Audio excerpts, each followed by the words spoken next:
And then I was like, oh my goodness, yo, Rico Scott. Rico Scott, he's clearly in the weight room.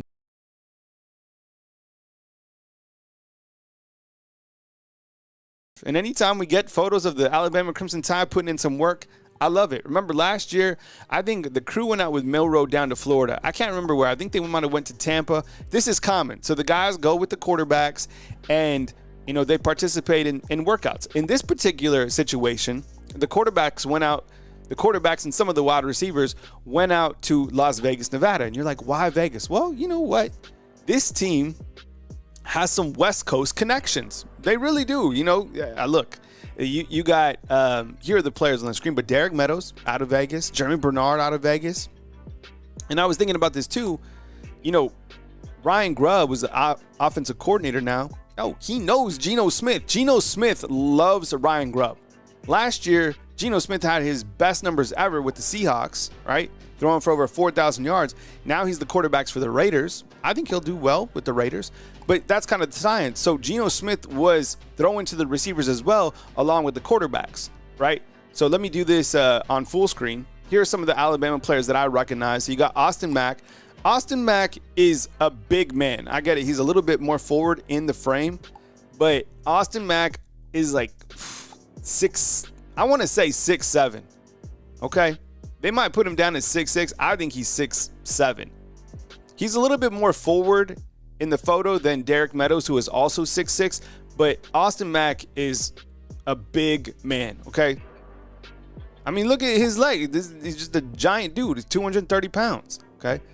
Yeah, Keelan Russell, right here, quarterback. Right next to him is another freshman, Derek Meadows. Isaiah Horton, Ty Simpson, Rico Scott, and Jeremy Bernard. I don't know, you know, look, if we don't see a player there, that doesn't mean that a player is like quit the team or that the player is hurt. That just means that this is one photo in time. We don't even know if all the players were there. That's all we know is this photo. But I did see on Ty Simpson's Instagram account that they were also hanging out. Oh, Meadows is 6'4". Thanks, Chad. I thought he was 6'6". I 6'6", 6'4". I don't care. Bring in the taller wide receivers as well. I love more height. Anyway, these are the players that are here. I don't see Ryan Williams. I don't see Bubba Hampton. I don't see Cole Adams. That doesn't mean that the guys like aren't going to play, or it's just this is the photo that we're talking about, right? Exactly. Like, yeah. And there's no tight ends in this photo, so like, yeah.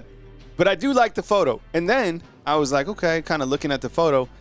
And then I was like, oh my goodness, yo, Rico Scott. Rico Scott, he's clearly in the weight room, and he clearly has a good relationship with David Ballou, who's a strength coach here at Alabama. Could I get a thumbs up inside the comment box for Rico Scott, or just type RS for Rico Scott? Rico, yo, we love you here at Bama Football on YouTube, bro. We watched you last year. And as you continue to develop and you showed out in the Michigan game and the opportunities you had, we can't wait to see what you can do this year, bro. And Bama Football on YouTube has not forgotten about you. And when, you know, as many times as we can highlight you, we are going to. Rico Scott, look at this dude. See, look at the comment box. See, West Coast, and I'm telling you, Derek Meadows is 6'6", bro. People love, look, I love me some Rico Scott, bro. As soon as I saw that photo, I was like, oh, damn, Rico. So I would imagine, because we talk about the Alabama wide receivers, and I think you have the big three coming in, right? We talked about the wide receivers plenty of times here. Ryan Williams, Isaiah Horton, Jeremy Bernard.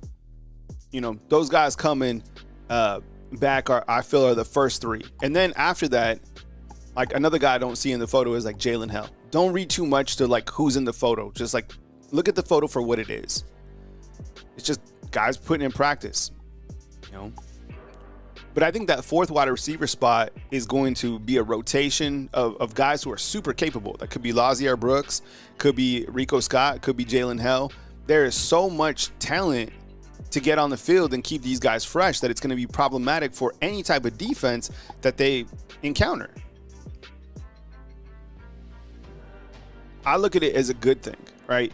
The more talent that you have, and look, at the end of the year, players will understand where they're at the roster, guys will shift out, guys will move up. But clearly, Ryan Grubb and Kalen DeBoer and Nick Sheridan explained to these guys, Jamarcus Shepard as well, explained to these guys how they're going to be utilized. And a lot of it is trusting that process, being like, look, coach is going to get me on the field when I am ready to get on the field. And when I get on the field, I'm going to, showcase my best abilities. So, but anyways, respect out to Rico Scott and really to, all these guys putting in the work. There's so much work that these guys put in the summertime to get to those pivotal Saturdays, right? We don't see it all, but I love to see it. Carrick, what's up, man? I see you inside the comment box. Thanks for rolling here. Witt says inside the comment box, man, I hated that K-Log left. Kendrick Law. But Rico Scott put on the muscle. He can take up the blocking role for, look, I know kind of the narrative last year. It seemed like they were out there to make like Kendrick Law like some sort of downfield stock blocker. That's part of the job for wide receivers to get downfield and stock block. Like when you look back to the rideouts, those guys did such an amazing job. I don't care if you're 165 pounds or 210 pounds, you got to get downfield and make a block for your running backs or for other wide receivers. I think it was just that Kendrick Law, in the opportunities that he had, maybe he didn't maximize the most of those opportunities, unfortunately. And it's crazy because a guy as talented as we thought he was going to be, he moves on to Kentucky, and we probably won't hear from him much. I think he'll do well for where he's at, and I do like his game. But here at Alabama, you just kind of you didn't skip a beat at all. In fact, if Lawson was to come back this season, I don't know where he's at. He's probably in that 4th, 5th, 6th wide receiver tank still, just because of the guys you got coming back. And at the end of the day, you got to put the best on the field. And at the end of the day, I know I guess Kentucky fans might hate me by this time, but there's a different level of Alabama football wide receivers than Kentucky wide receivers. And that's just how it is. There's upper tier, and there's mid tier, and there's lower tier. And Alabama is at the upper echelon of the wide receiver unit. And I love this photo, and it's good to see all the quarterbacks out there putting in work. Something to watch tonight regarding Alabama football, okay? So Alabama football will kind of do this behind the scenes of practice going into this season tonight, actually. Monday, May 19th. Eyes up, May 19th at 6 p.m. on the SEC network. I don't know too much about, other than the tweet that they had out. But set your alarm to watch this. This should be pretty cool. 6 p.m., kind of another behind the scenes. And if you didn't get the opportunity to watch The Tide That Binds on Fox Nation, I thought it was pretty good. If you need some summer content or like some stuff to watch, check it out. This tonight will give us another glimpse, what I'm thinking, kind of behind the scenes. And really kind of, it seems to me like they're going to try to paint the mentality of this team at this point in time.